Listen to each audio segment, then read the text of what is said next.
నమస్తే, welcome to our channel. నేను ప్రియాంకారావు. వైఎస్ఆర్సీపీలో పిఏల పర్వం కొనసాగుతుంది. పిఏల పర్వం ఏంటి అంటే, ఇప్పటి వరకు రాజకీయ నాయకులు ఏ విధంగా రాష్ట్రాన్ని, రాష్ట్ర ప్రజలని, ఆ సంపదని ఎలా దోచుకున్నారో మనం ఈ స్కీముల్ని చూస్తే తెలుస్తుంది. కానీ పిఏలు కూడా వారి కింద పిఏలుగా చేరితే వాళ్ళు కూడా వందల కోట్లకి అధిపతులు అవ్వచ్చు.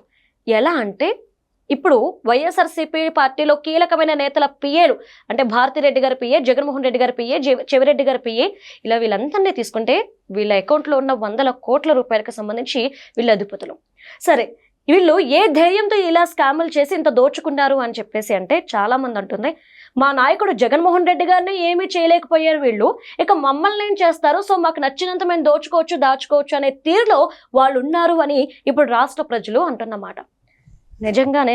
నిజంగానే ఇదే ఆలోచనతో వీరు ఇన్ని దోపిడీలు చేశారా?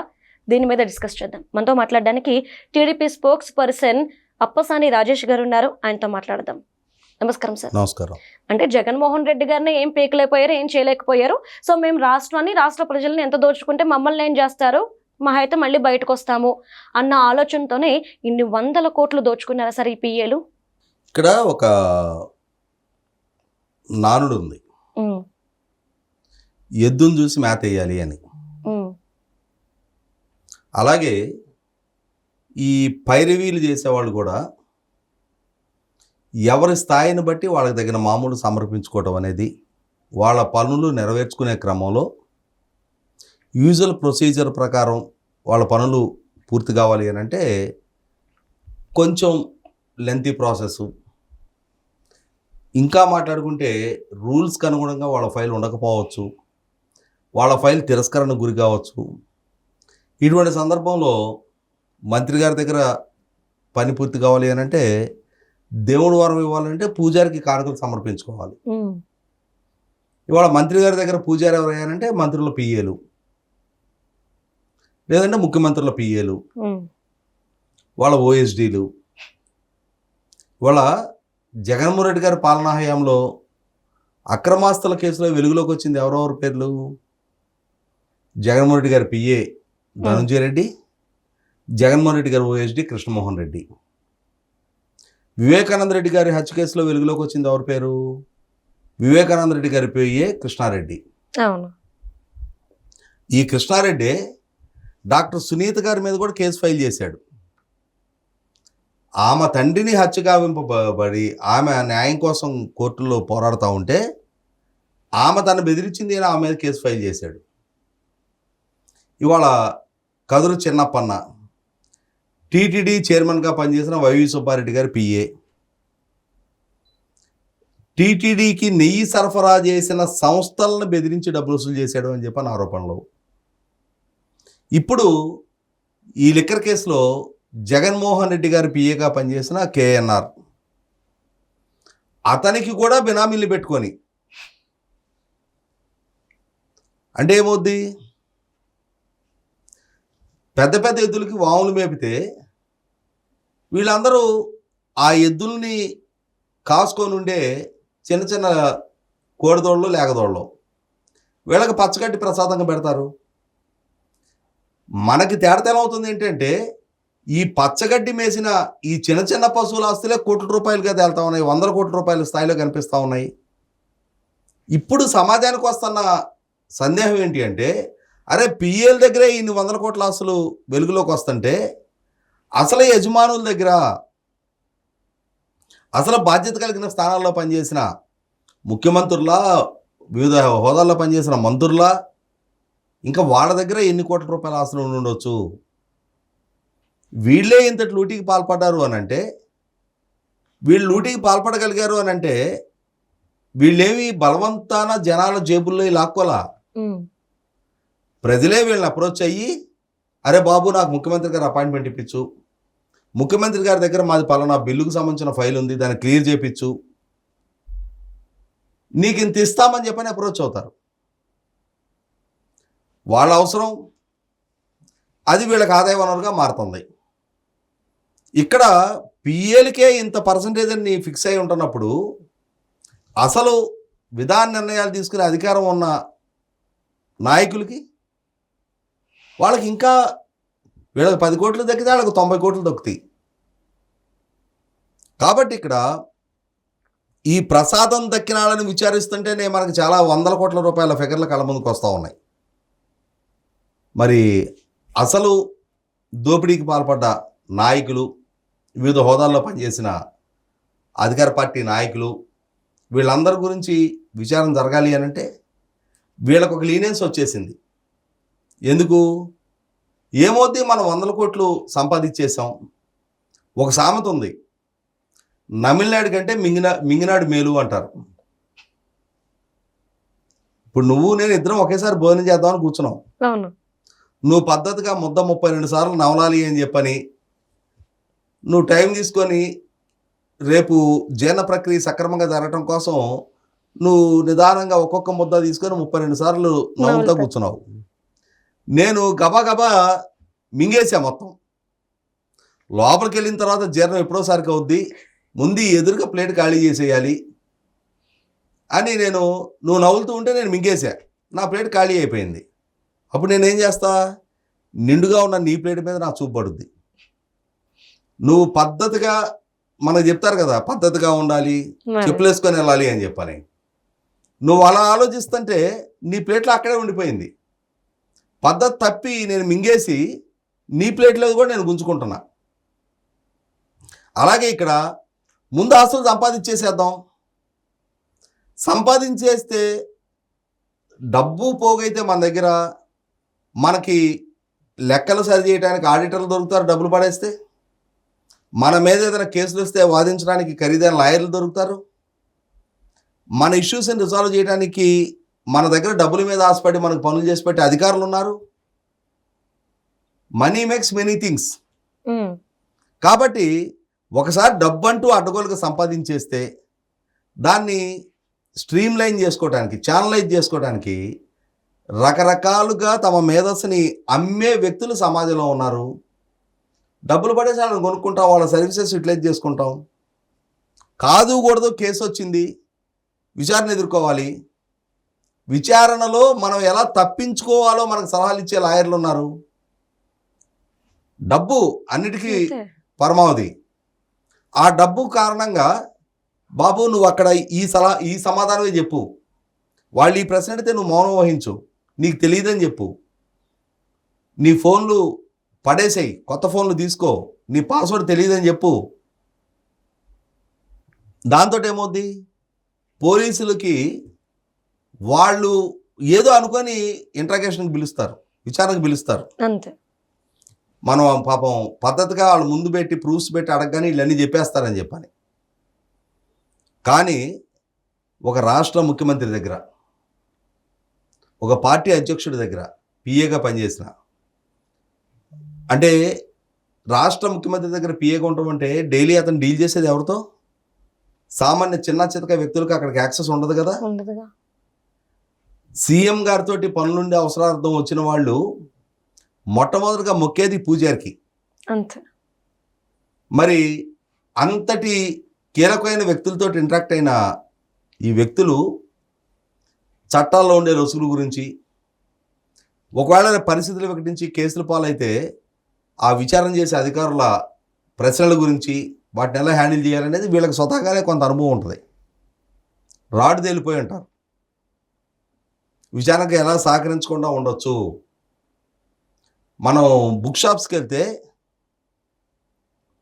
Learn Telugu in 30 days, learn Kannada in 30 days అని చెప్పని బుక్స్ ఉంటాయి. Learn how to escape from economic affairs cases అని చెప్పని కూడా వీళ్ళకి బ్రీఫింగ్లు ఇచ్చి, పాఠాలు చెప్పి, తర్ఫీదులు ఇచ్చే నిపుణులు ఉన్నారు, ముదురులు ఉన్నారు. దాంతో విచారణ తప్పుదో పట్టించటం, అమాయకత్వాన్ని నటించటం. ఎందుకంటే అంతటి స్థాయి పదవులు హోదాలు అనుభవించిన తర్వాత, ఇంతటి స్థాయిలో స్టేక్ డబ్బు కళ్ళ ముందు కనపడ్డ తర్వాత, ఏదైనా సమస్య ముంచుకొచ్చినప్పుడు ఎలా తప్పించుకోవచ్చు అనేది కూడా వాళ్ళకి ఆ విధమైన నైపుణ్యాన్ని వాళ్ళు సంపాదిస్తున్నారు. దాంతో ఏమవుతుందంటే పోలీసులు కూడా త్రిబుల్ రైడ్ చేసేవాళ్ళని, డ్రంక్ అండ్ డ్రైవ్ చేసేవాళ్ళని, ఇటువంటి వాళ్ళ దగ్గర ప్రదర్శించిన అధికారం ఇటువంటి వందల వేల కోట్ల రూపాయల దొంగతనానికి పాల్పడ్డాడు. ఇప్పుడు ఉదాహరణకి చైన్ స్నాచర్ ఒకటి దొరికాడు. వాడిని ఫుల్గా ఇంట్రాగేషన్లు కాదు, 3rd డిగ్రీ ప్రయోగించగలుగుతాడు. ఇంకెవడైనా సీజన్డ్ అఫెండర్ దొంగ దొరికాడు, వాడి దగ్గర నుంచి ఆ దొంగ సొత్తు రికవర్ చేయడానికి వాడిని ఇంట్రాగేషన్ సెల్లో పడేసి బాధిపారేయగలుగుతారు. కానీ ఈ రాజకీయ ప్రేరేపితమైన వందల కోట్ల రూపాయల దోపిడీకి పాల్పడ్డ వ్యక్తులు ఎవరైతే ఉంటారో వాళ్ళని హ్యాండిల్ చేసే సందర్భంగా పోలీసులు కూడా వాళ్ళకే చట్టాలు వర్తిస్తాయి. వాళ్ళకు అనుకూలంగా వాళ్ళ తరపున అండదండలు అందించడానికి ఖరీదైన లాయర్లు వస్తారు. అంటే అక్యూజ్డ్ ఇతనుకున్న హక్కులు ఇవి, ఈ హక్కులకు లోబడే మీరు విచారణ చేయాలి, మీకు పలానా టైంకి మా క్లయింట్ వస్తాడు, ఆ టైంకి మీరు కూర్చొని విచారణ చేయండి, మాకు టీ బ్రేక్ ఇవ్వాలి, లంచ్ బ్రేక్ ఇవ్వాలి, అంటే ఏదో మార్నింగ్ షో మ్యాట్ని సినిమాకి వెళ్ళినట్టు అన్ని హక్కులు వాళ్ళకే ఉంటాయి, వాళ్ళకే వర్తింపజేయబడతాయి. అంటే ఏంటి, అక్కడ తప్పు చేసిన వాడిని కాపాడటానికి అండగా నిలబడటానికి ఈ తప్పు చేసిన వాడి దగ్గర ఉన్న డబ్బు కారణంగా, అదే సందర్భంలో అధికారంలో కలిసి మెలిసి చేసిన దోపిడీలు, if you look to me I look to you, you scratch my back I scratch your back. నువ్వు నా ఎంక చూస్తే నేను నీ ఎంక చూస్తా, నాకు దురద పుట్టినప్పుడు నా ఈపు నువ్వు గోకు, నీకు దురద పుట్టినప్పుడు నీ ఈపు నేను గోకుతా అనే ఒక మ్యూచువల్ కోఆర్డినేషన్తో ఈ పెద్ద దొంగలు చిన్న దొంగల సహకారంతో సాగించిన ఈ డబ్బు దోపిడీలో ఈ చిన్న దొంగలే ముదిరిపోతున్నారు. ఎందుకనంటే వాళ్ళు తెల్ల లెగిస్తే చూసేది పెద్ద దొంగల్ని. వేల కోట్లు లక్షల కోట్లు దోపిడీలు చేసి కూడా సంవత్సరాల తరబడి కేసులు విచారణ స్టేజ్కి కూడా రాకుండా కాపాడుకోగలుగుతున్న పెద్ద పెద్ద మనుషులు, పెద్ద పెద్ద పదవులు చేసిన వాళ్ళు కళ్ళ ముందు కనిపిస్తుంటే వీళ్ళకి ఏమనిపిస్తుంది, ఏమవుద్ది బా, కొట్టు చంపేయి, దొరికినంత తినేయి, అమ్మకానికి వచ్చిన ఆస్తల్లా కొనేసేయి,